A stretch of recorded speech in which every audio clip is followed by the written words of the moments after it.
welcome to another highly questionable work week. What do you like today, Bomani? They're going to waste their time asking me about the Falcons, aren't they? They're going to do that. I bet they are. Dale, papi. Did the Chiefs get hosed by the ref last night? I hope so. I hope they did it on purpose because none of us wanted to see the Chiefs playing the Patriots in the next round. Travis Kelce blew a gasket afterward. Here you go. It takes the Chiefs 7 minutes to get down the field. They used their timeout, and they appear to have tied the game, and then this is called holding, and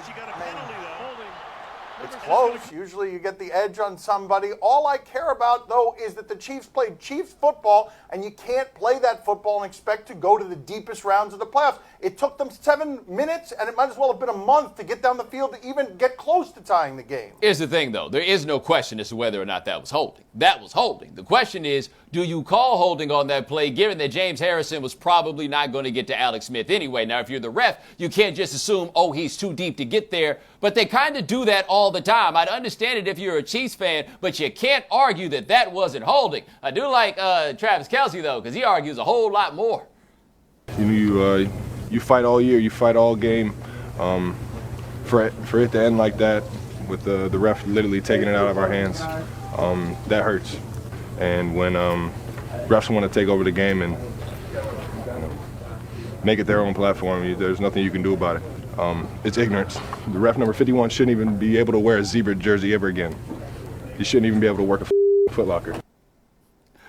The refs have to hate that Foot Locker puts people in the stripes, right? Because it's everybody's go-to for their level of incompetence. Like, the whole way you're listening, it's like, man, he gonna say something about Foot Locker, isn't he? Well, let me get this straight. James Harrison is stronger, faster at 38 than he was at 34, and nobody has a question about how these things they happen. Well, Al Jazeera did, but you know. You ask him. Let's see how that goes. You ask him whether or not he's clean. Go ahead. I would prefer not to. Yeah. No thanks. Next question. Is Mike Tomlin right that the NFL spotted the Patriots a day and a half? I would like to start by saying that Antonio Brown will never be a New England Patriot, for there will be no one on the New England Patriots who thinks to themselves, Facebook Live from the locker room. That's a great idea, because that's what Brown did, and that's how we get Mike Tomlin saying all this. When you get to this point in the journey, man, not a lot needs to be said. No. Let's say very little moving forward. Let's start our preparation week. We spotted them a day and a half. They played yesterday. Our game got moved to tonight. We're going to touch down at 4 o'clock in the morning. So be it. We'll be ready for that. But you ain't got to tell them they're coming. Because some of us here might not like the damn wolf kickers. The check signing, right? Keep it low profile. Let's get ready to ball up this up again here in a few days and be right back at it. Let's go. Hey, man, this is our story. Yeah, you don't have to tell them we're coming, except Antonio Brown's like, don't worry, coach, I already got that taken care of. I mean, the Patriots are being spotted a day and a half. This was a bad break for the Steelers that game got moved. How much it'll ultimately matter, we don't have the answer, but it was a little bit of a bad break for them. I can't tell you how happy it makes me, how 2017 it is, that while the coach is yelling, keep a low profile, one of his stars is on Facebook Live, and another one of his teammates is fiddling with his hair and not listening, it didn't appear, to what was being said about keeping a low profile. He was just trying to tighten up his profile. They got a lot of advantages this year. The Patriots have had a lot of backup quarterbacks they've played. Their schedule has been kind of easy. This is going to be the biggest test of their season. Hey, Mike Tomlin, you think that you're a tough guy? You want to prove you're a tough guy. Go ahead and bench Antonio Brown. Yeah. Bench him for the next game. Let's see how tough you are. Let's see, disciplinarian, what you That's got. right. They'd fire Mike Tomlin on Thursday if he did that on Wednesday. Should Aaron Rodgers and the Pack be the favorites to win it all now? This is an interesting question because the Packers are very clearly the worst team remaining in these playoffs, but they have the very best quarterback remaining in these playoffs, and you just got done seeing what happens when the very best quarterback at his best plays the very best team in the playoffs. They beat Dallas. Look at this, because before that throw at the end that everyone's talking about today, Fomani, how does he hold on to that? How does he hold on to that football that gets them in the position to make that play late when he's not expecting that hit? That game would have been over right there, and Dallas would have continued. Instead, this is what happens, and the accuracy of this pass rolling to your left is just totally absurd. It's absurd that he's able to do this. He was hitting his receivers in the helmet yesterday. It was going through their hands. They only made one of these, man. They only made one of these. And how long ago was it that we were like, is there something wrong with him? I think he might be done, dude. Nah. Yeah, that was at 4-6. They were 4-6 earlier this season somehow. But the favorites to win it all feels like a lot to say. One thing worth noting is the rest of these games are going to be played indoors, and you know Aaron Rodgers has to love that part. But the favorites, did you see that defense? This game was close for a reason because they could not hold that lead.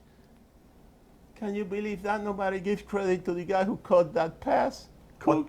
Yeah. And the kicker, poor Crosby, you know, yes. he got a 60 and a 75-yard field goal, you know. Hey, look from bad. where I was, you know. Nobody Gives the guy credit. Just Aaron Rodgers, he held on to the ball. He's a tiger, he's a monster, you know. How about these two guys, you know, they don't make 1/10 of what Rodgers makes, and they pulled the game out of you know where. By the way, ugliest big kicks you've ever seen, right? Have you ever seen a kick of that magnitude that looked more... Especially the 75-yarder. Were you impressed by Dak and Zeke's playoff debut? Yeah, he called him Zeke. I think that's kind of funny. Anyway, yes, Dak Prescott and Zeke Elliott, their first playoff games. Look, Zeke ran for $1.25, and there were questions about whether or not he should have gotten the ball more. Dak Prescott, he didn't start off so well, but they threw for 300 yards, threw 3 touchdowns, got them down the field. They didn't lose because they had those guys out there. However, it's fair to question if while the guy was working out some of that rookie jitter stuff early, if the Cowboys would have been better served having a quarterback who'd been in such a situation before. It is entirely possible that maybe, just maybe, they still be in it. But Dak played well. How many of you at 14-3 as that was creeping and climbing were like, yeah, Romo right now. It took you about 1.5 quarters to give up on Dak Prescott. It's probably worth noting here, as Bomani did, that everything that was happening in Dallas is their one weakness was exposed. That defense, beyond not stopping people well enough, doesn't cause enough turnovers. That defense was an Achilles heel for that team, and they couldn't get the ball back so that they could score with it. The only thing that we know is that Jerry Jones will handle this thing the right way in the offseason. That's it. We don't really know that, do we? How is this going to be handled in the offseason? Here's the thing, though. The right way to handle this is to let Tony Romo compete to get his job back, which Jerry Jones might do. Do you have faith in the Falcons now? They beat up the Seattle Seahawks. The Seahawks secondary was weakened by not having Earl Thomas, had been bad late in the season, and it was perfect for Matt Ryan and the Falcons to trample because they're also bad on the road. But I do not like the Falcons at home against that quarterback in a dome when Aaron Rodgers, I'm convinced at this point, would prefer to play outside of Lambeau than at Lambeau because the conditions don't end up affecting him. Aaron Rodgers against that defense is a nightmare for Atlanta. Here's the only thing, though. It's still layup lines on the Green Bay corners, right? The Cowboys were still able to come back, and Dak Prescott, who looked a little nervous early, all of a sudden looked really good as the game went on. There is a chance that the Falcons could win this game. But as my big brother said about this, if you're going to be a Falcons fan, it's about mustering hope, not confidence. Do I have faith in the Falcons? Hell no, I don't have faith in the Falcons. However, they're here, and somebody's got to win that game. They better score 40. Well, I tell you one thing. As long as Julio Jones, is healthy and he's running around, they got a hell of a chance. Julio Jones, that's the guy that you got to watch out for. He's not that healthy, by the way. He's a little bit hobbled. He always ignores it when I tell him that his name is Quintaris. He wants to keep up the feeling. Julio. Coming up next on Highly Questionable. Phil Jackson's like, don't blame me. How about Melo? And Melo's like, well, how about not me up there? And Derrick Rose says, I'm getting out of here. I don't even want to be here. I'm leaving and I'm not telling anybody because I don't want you to blame me either. And Porzingis is like, is it like this everywhere? Is this just the NBA? It is Monday. Time for more headlines. Do you believe Steph when he says it's okay being the 4th highest paid Warrior? Fun one tonight. The Warriors play the Cavs in Golden State. Steph Curry was on the Tim Kawakami podcast, and here's what he had to say. One thing my pops always told me is never count another man's money. It's what you got and how you take care of it. And if I'm complaining about $44 million over 4 years, then I got other issues in my life. I believe it's easy to be cynical about this and call him a liar and wonder how true he is and how sincere when he says this, but he comes from money. He's always had money. He makes a lot of money, and how much more money do you need when you're Steph Curry and you're also making a lot of money off of the court? Yeah, but the other thing is he understands what the circumstances were when he signed that contract. It's not as though every year they all go in and get new money and he came out as the fourth. He gets why it was that, the ankle problems and everything else. That being said, he ain't about to sign up to be the fourth highest paid Warrior the next go round. Like that part right there is not going to happen. I believe that he's okay with it right now, but don't get this twisted. He ain't going back talking about, hey, I just like another $11 million. No.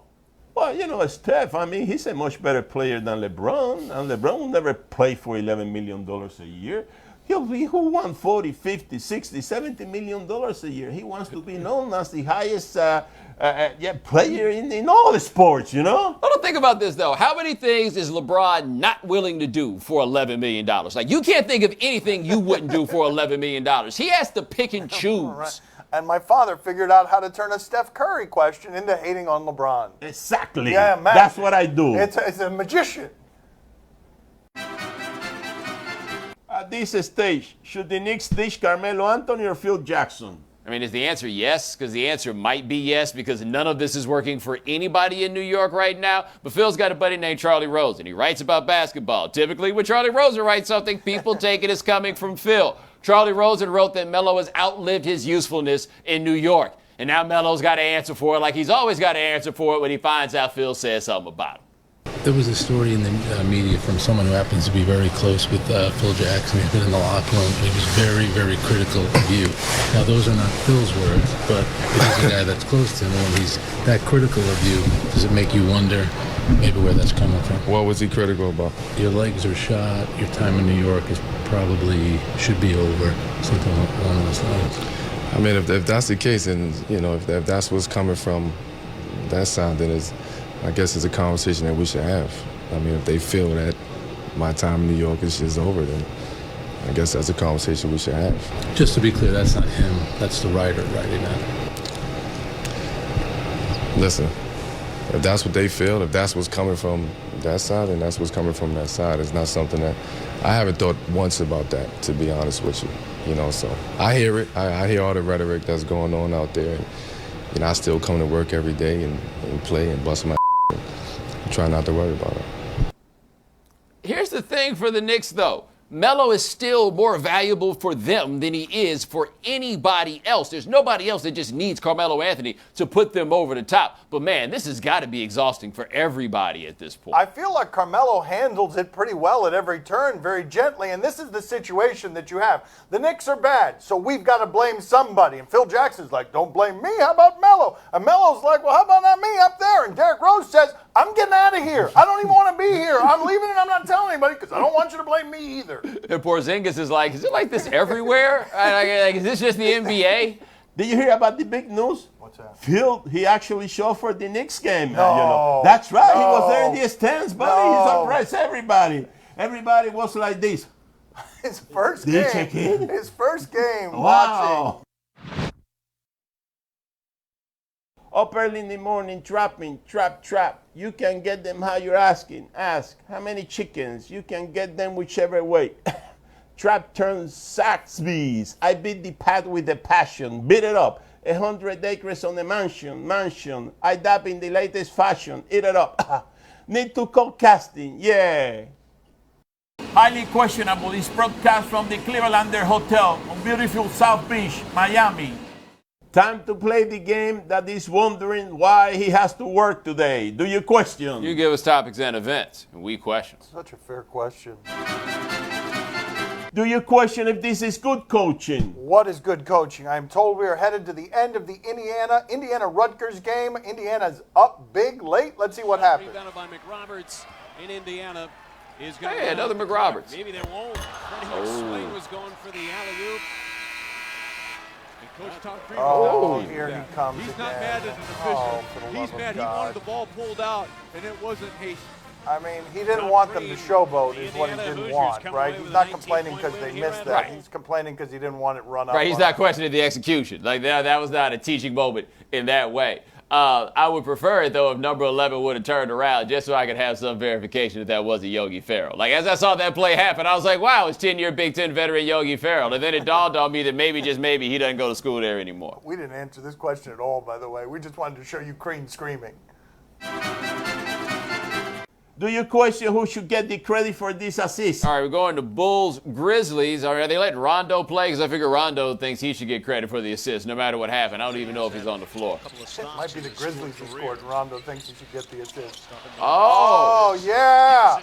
Yeah, Lopez wants an assist. Look at him. He wants an assist. He is calling for it. Yes, he wants an assist off my cheek, off my face. I find it very interesting, not that he would ask for the assist, but how quickly he immediately he is snapped out of I just got hit in the head with a basketball into I got an incentive in my contract. Also, he deserves the assist because he's clearly spent the last 3 years alone on a desert island. Well, at least he got that assist for his own team. Well, yeah. What else we got here? Oh, yeah. The two teams were mustered because their seasons were both so incredibly good. Yeah. I remember that. Yeah, Chicken Muscala took that one right to the dome piece. That was in last year's playoffs, wasn't it? The thing is, if it was LeBron, I would have thought it happened on purpose. But it was Mo Williams. Oh, by the way, the Hawks were losing by about 78 points. That had to feel terrible. Time to play the game that will never miss the wedding ceremony of his best friend's son. See? Oh, no. He's not my best friend, and I got there for the cocktail hour. You tell us what to watch on television tonight. We tell you if we're intrigued or not. Oh, that was Dak.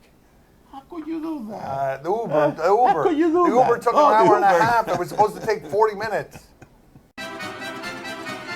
On Comcast Philly, Sixers and Bucks. Sure, this seems like it'd be fun. Fun at least in part because Joel Embiid is out there, and he's always fun. He likes professional wrestling. He wanted to celebrate Triple H the other day. Look at what he did. And a 7-2 center from Kansas, number 21, Joel the Process Embiid. That's actually what Dwayne Shinsis would do when people would ask him, how's the weather up there? He would spit on him and tell him it's raining. Bomani, are you intrigued? I am a little bit intrigued. The thing about Embiid, because I'm really enjoying this and he recognizes that he might as well be fun because the team isn't, how long is it going to be before you guys decide you actually don't like him that much? Because you normally don't let guys keep being this fun. Poppy, are you intrigued? Oh, see, I'm very intrigued. Are you kidding me? Embiid against the Greek alphabet is going to be a hell of a matchup. You know, I'm telling you, this is one of the matchups that comes once in a lifetime, you know, so you better be ready because it's going to be a lot of scoring between those two guys, you know, Embiid and the Greek alphabet. Wow. Once in a lifetime. It should happen like 3-4 times a year, unless Embiid gets hurt again. Poppy just wished Maybe that's what he's saying. Maybe that's what he's saying. Well, that's what I meant. Okay. Oh, yeah, that's what he meant. Just a delicate way of saying the guy's right. going to get hurt. Very gentle of my father. On TNT, Thunder and Clippers. Always in to watch Russell Westbrook do rage-filled things, fueled by fast-twitch muscle fiber and his fury. Let's see what he did here. Nice offensively, averaging 107 points per game after being held below 90. He said they left a lot of points out there. That's it. Gentle and nice. That's an act of kindness from Russell. Usually he's hissing. Bomani, are you intrigued? What I love is he's actually trying to play it off the whole way. Like, at no point, he wants the ref to look around and be like, that couldn't have possibly been Russell. He wouldn't have done that. Poppy, are you intrigued? Oh, see, I'm very intrigued. I'm telling you something. Westbrook is going to have a hell of a game, but you know who's going to have a bigger game? Austin Rivers. He's going to go against Westbrook, and he's going to show everybody in the NBA that he got what it takes to compete against Russell Westbrook. I think he's going to show everybody why he got his job, because his dad works there. That too. Yeah, the reverse of what's happened here. That's right. What do you mean? Oh, there we go. That's right. What do you mean? On ABC, The Bachelor. You're all jerks, man. Go ahead, play it. I'm so tired, guys. I literally just fell asleep on the couch over there. I need to get Raquel. What? Who's Raquel? Raquel is my nanny. Your nanny? Yeah. You have a nanny? I do. Do you have kids? No. Why do you have a nanny? I'm a kid. She's my nanny. You're a kid? How old Wait, are you? how old are you? You're 24. You have a nanny. Raquel keeps my life together, okay? She makes sure that my bed is made every morning, makes my cucumber and my like vegetable slices for lunch. She makes me lemon salad. She knows exactly how much oil, lemon, and garlic salt I like. And cheese pasta. I have tried so many times to make cheese pasta, and I can't make cheese pasta like her. Do you wash your own clothes? Do you know how to wash clothes? But she just does it. Interesting. And you know what? It makes her happy, and I'm not gonna stop a woman's happiness. My mind has been blown. Isn't this the same woman who told us she had platinum nether regions last time we checked in with her? I think it's the same one. Bomani, are you intrigued? Yeah. I mean, you notice who was the most surprised of everyone in the room to the point where they're like, yo, we need to find out what she thinks about this. Right. Because she, Right. Yeah, I mean, it is. Poppy, are you intrigued? I missed something in the discussion there, you know what I mean? She's got a nanny. She's got a nanny, I is what understand happened. that she got a nanny, but she mentioned something about the cucumber. Yes, What food. is that She supposed prepares to- her cucumber the way that she likes. Oh, yeah, so she got a nanny, and then the nanny does everything for her, right? That's right. Makes the food, makes Are the you salad. intrigued or are you not intrigued? Oh, Have you see, forgot I'm how to very play the intrigued. You damn know, game? I never saw a girl that though having a nanny. I mean, that's something new to me. It's very Okay. intriguing to me. Usually nannies, they go for little End kids. the show. End That's the show. right. Just end the show. That's all the time we have for today. Thank you for watching. We'll talk to you tomorrow. Thanks for watching. Gracias. See you mañana. Pretty soon I'm going to need a nanny. That's right. All right. I don't want to think about that. Man, Maybe that's salad. depressing. Change my diaper. All right. Enough. Help me to go to the bathroom. I swear you better not